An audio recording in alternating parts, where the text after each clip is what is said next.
Hi hello കൂട്ടുകാരെ, എല്ലാ കൂട്ടുകാർക്കും പത്രമാറ്റിൻ്റെ നാളത്തെ ഒരു അടിപൊളി പ്രൊമോ റിവ്യൂയിലേക്ക് സ്വാഗതം. പത്രമാറ്റ് സീരിയലിന് ഇഷ്ടമുള്ള ആളുകളൊക്കെ ഒന്ന് ലൈക്ക് അടിച്ചൊന്ന് സപ്പോർട്ട് ചെയ്യണം കൂട്ടുകാരെ. അങ്ങനെ നമ്മുടെ ദേവേനയാണെങ്കിൽ ആദർശിനോട് പറയുകയാണ്, നീ പറയണ കുഴപ്പമൊന്നും നയനമോൾക്കില്ല. അത് കേട്ട ആദർശ് പറയണം, നയനമോളോ? എപ്പോഴാണ് നയനമോളായത്? അത് കേട്ട ദേവേനയാണെങ്കിൽ ആദർശിനോട് പറയണ്, അതിനിപ്പോൾ എന്താ നയന മോളേന്ന് വിളിച്ചുകൊണ്ട് നിന്നെക്കാട്ടിയും ഇളയത് തന്നെയല്ലേ? നയന മോളേന്ന് വിളിച്ചതായി ഇപ്പോൾ അവനൊരു പ്രശ്നമെന്ന് പറയണം കേട്ടോ. പിന്നീടാണ് കാണിക്കുന്നത്, നമ്മുടെ നയനയുടെ അച്ഛനാണെങ്കിൽ കനകയോട് പറയുകയാണ്, ആ വീട്ടിൽ മൂർത്തി സാറ് കഴിഞ്ഞ് കഴിഞ്ഞാൽ ഏറ്റവും കൂടുതൽ പക്വതയുള്ളത് നമ്മുടെ ആദർശ് മോനാണ്.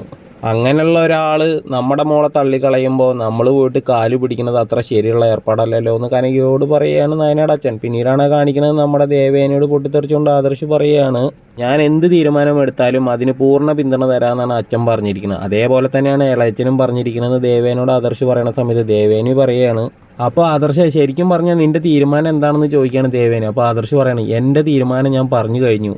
ഞാനൊരു അഡ്വക്കേറ്റിനെ കാണാൻ വേണ്ടി പോവാണ്. കണ്ടു കഴിഞ്ഞ് കഴിഞ്ഞാൽ ഞാൻ എന്തായാലും നയനയ്ക്കൊരു ഡിവോഴ്സ് നോട്ടീസ് അയക്കുമെന്ന് പറയണം. അത് കേൾക്കുമ്പോൾ ദേവേനിക്ക് വല്ലാത്തൊരു ഷോക്കമാണ്. പിന്നീടാണെങ്കിൽ നയന അവിടെ പൊട്ടിക്കരയണതാണ് കേട്ടോ പ്രൊമോയിൽ കാണിച്ചിരിക്കുന്നത്. എല്ലാ കൂട്ടുകാരും ഒന്ന് ലൈക്ക് അടിച്ചും സബ്സ്ക്രൈബ് ചെയ്തും സപ്പോർട്ട് ചെയ്യണം. എന്താ കൂട്ടുകാർ ആരും ലൈക്ക് അടിക്കാത്തത്?